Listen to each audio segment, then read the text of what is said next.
Assalamualaikum warahmatullahi wabarakatuh. Jumpa lagi bersama Yantos RW Backpacker Channel, YouTuber milenial. Dapatkan informasi yang benar, ilmu yang bermanfaat, dan hiburan yang menyenangkan hanya di channel ini. Kali ini kita akan menggunakan channel ini sebagai media ilmu yang bermanfaat, yaitu pembelajaran kewarganegaraan atau pendidikan kewarganegaraan. Kali ini kita membahas tentang, pada sesi ini, integrasi nasional. Baik, dalam mengarungi kehidupan sebuah negara bangsa nation state, selalu dihadapkan pada upaya bagaimana menyatukan keanekaragaman orang-orang yang ada di dalamnya, agar memiliki rasa persatuan, kehendak untuk bersatu, dan secara bersama bersedia membangun kesejahteraan untuk bangsa yang bersangkutan. Oleh karena itu, bagaimana mungkin suatu negara bangsa bisa membangun jika orang-orang yang ada di dalam negara tersebut tidak mau bersatu, tidak memiliki perasaan sebagai satu kesatuan, dan tidak bersedia mengikatkan diri sebagai suatu bangsa. Suatu negara bangsa membutuhkan persatuan untuk bangsanya. Inilah yang disebut dengan integrasi nasional. Jadi dapat dikatakan bahwa sebuah negara bangsa yang mampu membangun integrasi nasionalnya akan memperkokoh rasa persatuan dan kesatuan bangsa-bangsa yang ada di dalamnya. Integrasi nasional merupakan salah satu tolok ukur persatuan dan kesatuan bangsa. Oleh karena itu, pada sesi ini kita khusus membicarakan pentingnya integrasi nasional. Mudah-mudahan bisa diikuti dengan baik, disimak, ditonton ya, dari awal sampai akhir, karena ini merupakan pembahasan yang sangat urgen, yang sangat penting dalam kehidupan kita berbangsa dan bernegara. Baik, langsung saja kita menelusuri konsep dan urgensi integrasi nasional ya. Nah, makna integrasi nasional tentu kita akan menelusuri apa itu integrasi, apa itu nasional. Nah, baik itu secara etimologi ya, dan terminologi, baik dari asal-usul kata maupun dari istilahnya.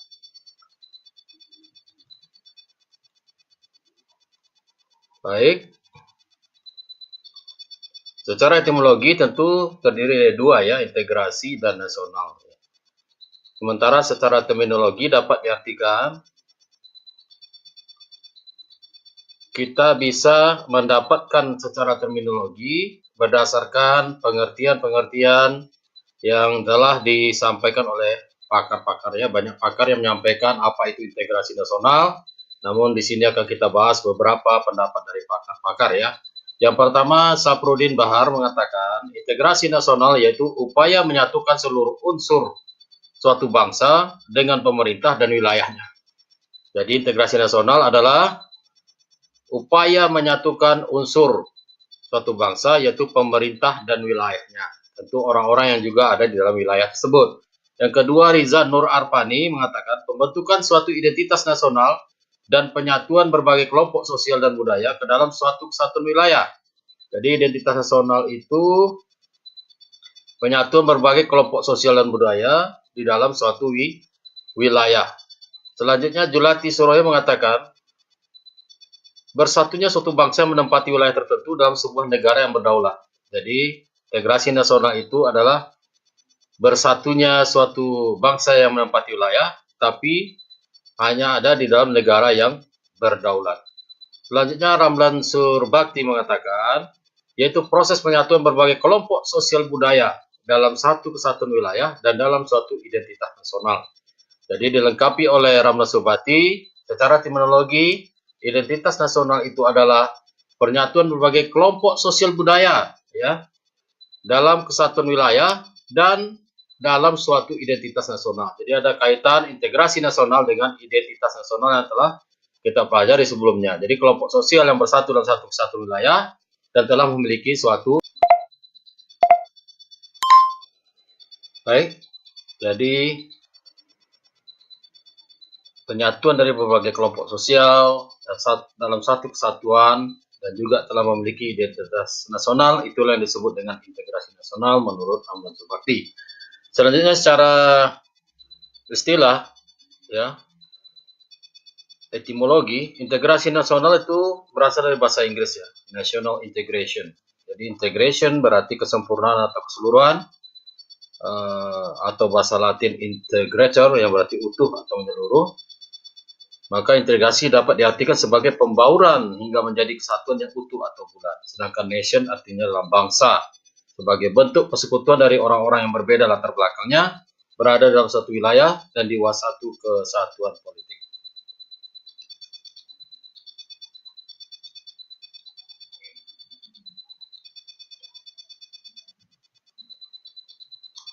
Nah, Purana mengatakan bahwa integrasi nasional adalah kesadaran identitas bersama di antara warga negara. Ini berarti bahwa meskipun kita memiliki kasta yang berbeda, agama dan daerah, dan berbicara bahasa yang berbeda, kita mengakui kenyataan bahwa kita semua adalah satu.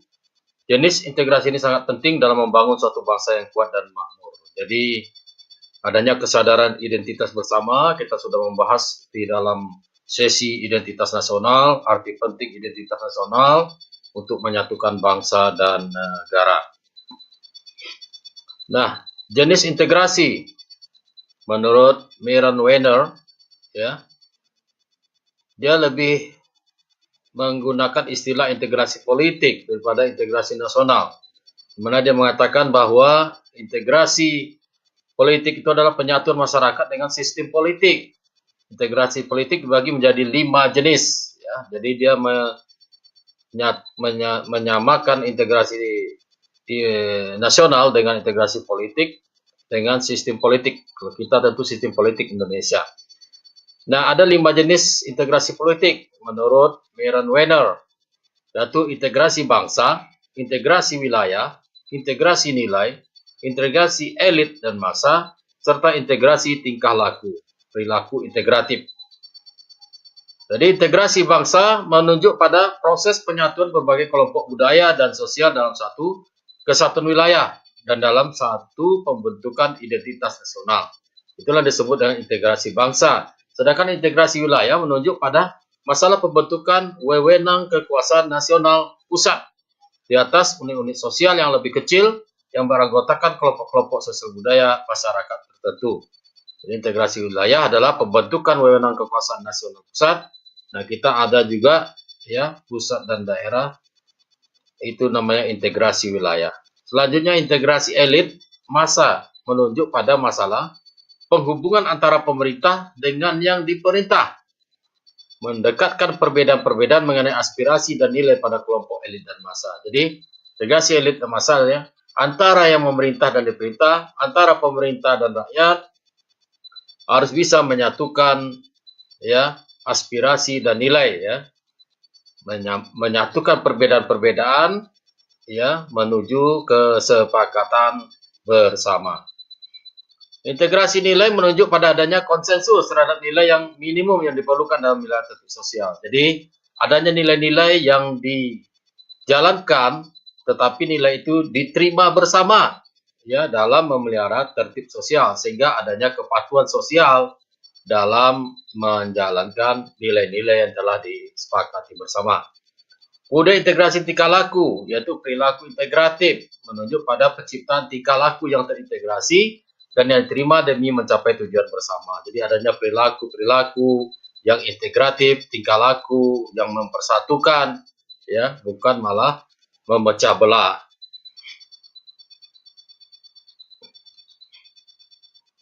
Next, ya.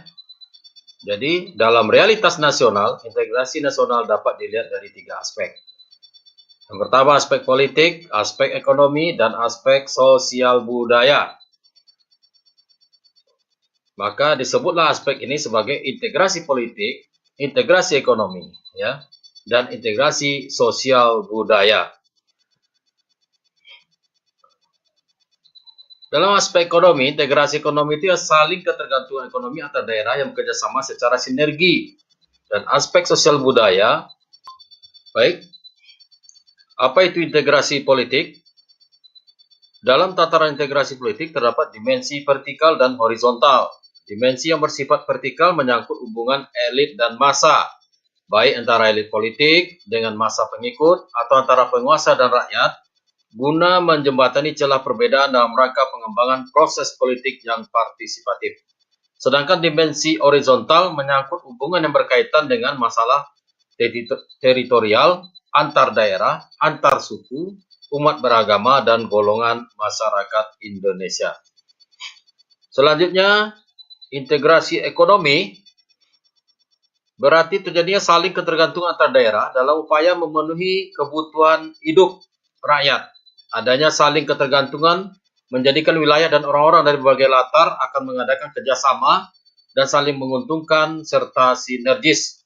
Di sisi lain, integrasi ekonomi adalah penghapusan pencabutan hambatan-hambatan antar daerah yang memungkinkan ketidaklancaran hubungan antar keduanya, misal peraturan, norma, prosedur, pembuatan aturan bersama yang mampu menciptakan keterpaduan di bidang ekonomi. Nah, ini juga nanti akan dibahas di dalam konsep wawasan Nusantara di bidang ekonomi. Jadi ada kaitannya ya. Selanjutnya, integrasi sosial budaya merupakan proses penyesuaian unsur-unsur yang berbeda dari masyarakat sehingga menjadi satu kesatuan. Unsur-unsur yang berbeda tersebut dapat meliputi ras, etnis, agama, bahasa, kebiasaan, sistem nilai, dan lain sebagainya. Integrasi sosial budaya juga berarti kesediaan bersatu bagi kelompok-kelompok sosial budaya di masyarakat, misalnya suku, agama, dan ras. Ini juga nanti akan dibahas secara tuntas di wawasan Nusantara dalam bidang sosial budaya. Selanjutnya, apa pentingnya integrasi nasional? Integrasi nasional umumnya dianggap tugas penting suatu negara, apalagi negara bangsa nation state yang baru merdeka. Menurut Meyer Werner, negara merdeka, faktor pemerintah yang berkeabsahan, legitimate, merupakan hal penting bagi pembentukan negara bangsa. Hal ini disebabkan tujuan negara hanya akan dapat dicapai bila terdapat suatu pemerintah yang mampu menggerakkan dan mengarahkan seluruh potensi masyarakat agar mau bersatu dan bekerja sama. Kemampuan ini tidak hanya dapat dijalankan melalui kewenangan menggunakan kekuasaan fisik yang sah, tapi juga persetujuan dan dukungan rakyatnya terhadap pemerintah itu. Jadi, diperlukan hubungan ideal antara pemerintah dengan rakyatnya sesuai dengan sistem nilai dan politik yang disepakati. Hal demikian memerlukan integrasi politik. Inilah arti penting daripada integrasi politik. Next, kita lanjut ya, agar durasi kita ini, karena pelajaran kita ini adalah praktis dan mudah ya, kita manfaatkan se-efisien mungkin. Selanjutnya, sering terjadi integrasi, sebaliknya juga akan sering terjadi di suatu negara itu disintegrasi. Jadi kebalikan dari integrasi adalah disintegrasi. Jika integrasi berarti penyatuan, keterpaduan antara elemen atau unsur yang ada di dalamnya, disintegrasi dapat diartikan ketidakpaduan, keterpecahan di antara unsur-unsur yang ada. Jika integrasi terjadi konsensus, maka disintegrasi dapat menimbulkan konflik atau perseteruan dan pertentangan. Disintegrasi bangsa adalah memudarnya kesatu paduan antar golongan dan kelompok yang ada di dalam suatu bangsa yang bersangkutan. Nah, gejala disintegrasi merupakan hal yang dapat terjadi di masyarakat. Masyarakat suatu bangsa pastilah menginginkan terwujudnya integrasi. Namun dalam kenyataannya yang terjadi sering terjadi disintegrasi. Disintegrasi memiliki banyak ragam, misalkan pertentangan fisik, perkelahian, tawuran, kerusuhan, revolusi, bahkan perang saudara. Ya, banyak hal yang kita bisa diskusikan ya, mengapa perlunya integrasi nasional ini. Ya, apakah istilahnya, apakah urgensinya? Ya, misalnya mengapa setiap bangsa itu memerlukan integrasi? Apa yang terjadi seandainya negara tidak berintegrasi? Seperti apa sih negara yang berintegrasi tersebut? Adakah contoh negara yang tidak mampu melakukan integrasi? Adakah contoh negara yang telah mampu melakukan integrasi? Baik, menurut Suroyo, ternyata sejarah menjelaskan bangsa kita sudah mengalami pembangunan integrasi sebelum bernegara Indonesia merdeka. Jadi menurut sejarah, ada 3 model integrasi dalam sejarah perkembangan integrasi Indonesia. Yang pertama, model integrasi Imperium Majapahit, model integrasi kolonial, model integrasi nasional Indonesia. Nah, yang pertama adalah berdasarkan sejarah model integrasi Imperium Majapahit. Itu adanya penyatuan upaya-upaya yang dilakukan oleh Kerajaan Majapahit untuk mempersatukan baik itu wilayahnya sendiri ya, wilayah yang ada di dalam inti kerajaannya sendiri, yaitu di Pulau Jawa dan Madura, dan juga ada yang disebut dengan konsentris ya, kerajaan-kerajaan di luar Jawa, bahkan sampai kepada mancanegara.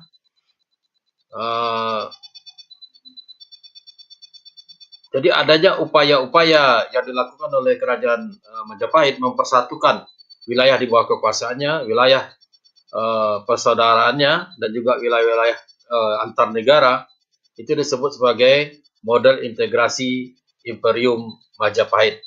Selanjutnya model integrasi kolonial. Nah, ini artinya apa?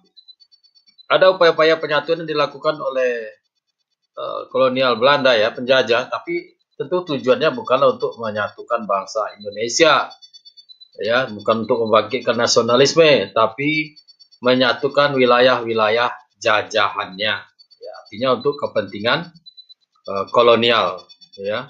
Tentu saja integrasi model kolonial ini tidak mampu menyatukan segenap keragaman bangsa. Bahkan kita dengar sendiri bahwa penjajah Belanda sengaja menggunakan politik adu domba dan pecah belah ya, untuk menyatukan, untuk menghancurkan persatuan masyarakat Indonesia. Nah, yang ketiga adalah model integrasi nasional Indonesia, ya, yaitu integrasi sejak merdeka tahun 1945, ya. Nah, model ketiga ini berbeda dengan model kedua. Integrasi model kedua lebih masuk agar rakyat jajahan India mendukung pemerintah kolonial, tetapi setelah Indonesia ini merdeka, membentuk kesatuan yang baru, yakni bangsa Indonesia yang merdeka, memiliki semangat kebangsaan nasionalisme yang baru atas kesadaran kebangsaan yang baru. Model integrasi yang ini diawali dengan tumbuhnya kesadaran berbangsa, khususnya pada diri orang-orang Indonesia yang mengalami proses pendidikan sebagai dampak dari politik pemerintah kolonial Belanda. Ya, nah, jadi integrasi model ketiga ini adalah bangkitnya munculnya kesadaran dan nasionalisme bangsa Indonesia. Tentu ini untuk mencapai Indonesia merdeka.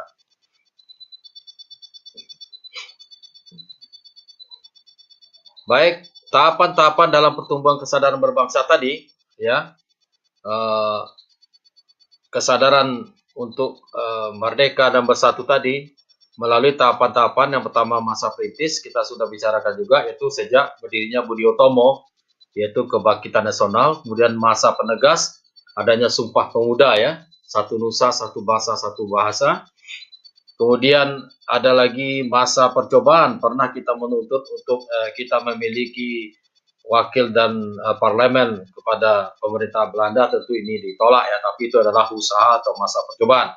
Nah, masa pendobrak adalah semangat dan gerakan bahasa Indonesia telah berhasil mendobrak belenggu penjajahan, menghasilkan kemerdekaan sejak Indonesia merdeka 17 Agustus 1945. Next. Nah, pengembangan integrasi di Indonesia menurut Howard, Wiggins, dan Muhammad dan Colin Alexander, ada 5 pendekatan bagaimana pemimpin politik mengembangkan integrasi bangsa, yaitu adanya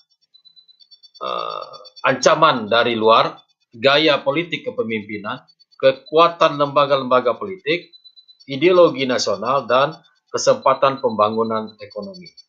Jadi, 5 faktor yang bisa menentukan tingkat integrasi suatu negara. Pertama, adanya ancaman dari luar negeri.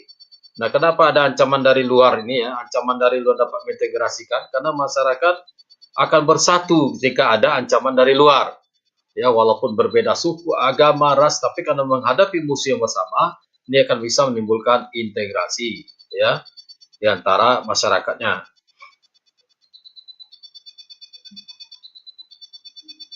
Nah, gaya politik kepemimpinan juga bisa menjadi faktor integrasi nasional. Nah, gaya politik para pemimpin bangsa ini juga akan menjadi faktor yang dapat membuat integrasi suatu bangsa, yaitu pemimpin yang karismatik misalnya ya, dicintai oleh rakyatnya, memiliki jasa-jasa besar ya, umumnya mampu menyatukan bangsanya, baik yang sebelumnya tercerai-berai ya. Misalnya kita lihat Nelson Mandela di Afrika ya, yang bisa dipakai untuk mengembangkan integrasi bangsanya. Jadi kepemimpinan yang dicintai rakyatnya, ya, yang bekerja untuk rakyatnya dan karismatik itu akan mampu menciptakan integrasi nasional bagi bangsanya. Selanjutnya kekuatan lembaga-lembaga politik, misalnya birokrasi, juga dapat menjadi sarana pemersatu bangsa. Birokrasi yang satu padu dapat menciptakan sistem pelayanan yang sama, baik dan diterima oleh masyarakat yang beragam. Pada akhirnya masyarakat bersatu dalam satu sistem pelayanan.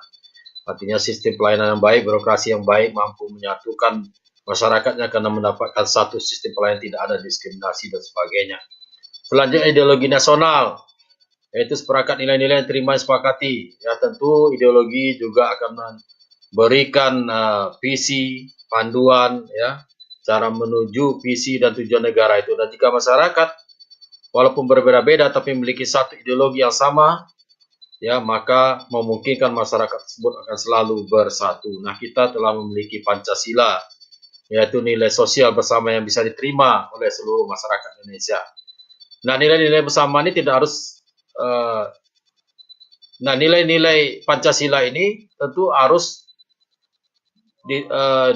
adanya keinginan seluruh masyarakat untuk menjalankan nilai-nilai Pancasila ini, sehingga dengan satu ideologi ini akan mempersatukan dan menyatukan perbedaan-perbedaan yang ada di dalam masyarakat Indonesia.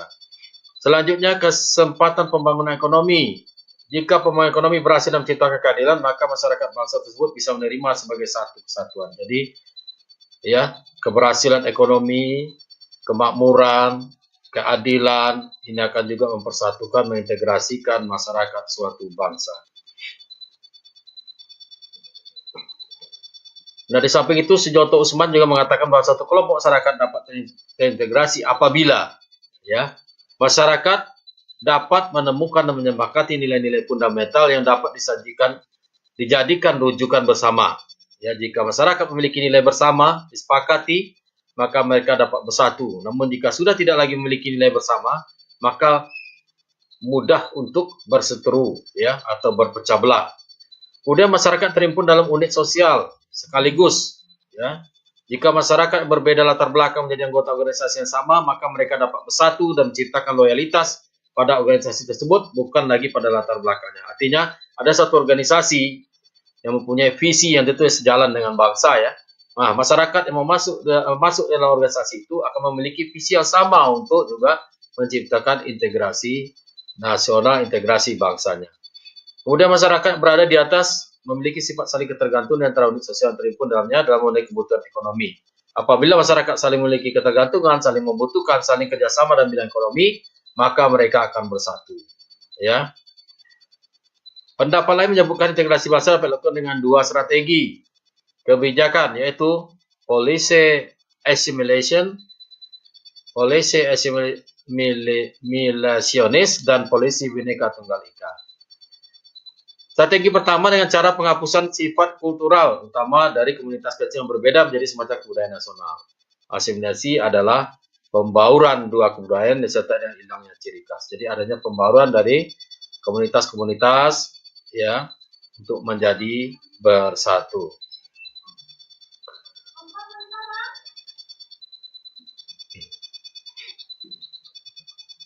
Nah, lalu bagaimana pengembangan integrasi di Indonesia?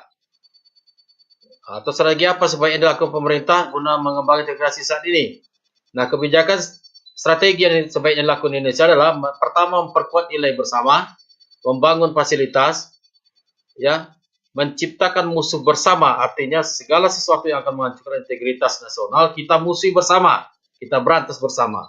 Kemudian memperkokoh lembaga politik, membuat organisasi untuk bersama, menciptakan ketergantungan ekonomi antar kelompok, mewujudkan kepemimpinan yang kuat, dan menghapuskan identitas-identitas lokal, membaurkan antar tradisi dan budaya lokal, dan ya, demikianlah pembelajaran kewarganegaraan atau pendidikan kewarganegaraan pada sesi kali ini, dan tentunya saya berharap dari apa yang telah disampaikan ini dapat diambil manfaatnya, dan jangan lupa untuk terus berada di channel ini, Yantos RW Backpacker Channel, khususnya untuk mendapatkan ilmu-ilmu yang bermanfaat.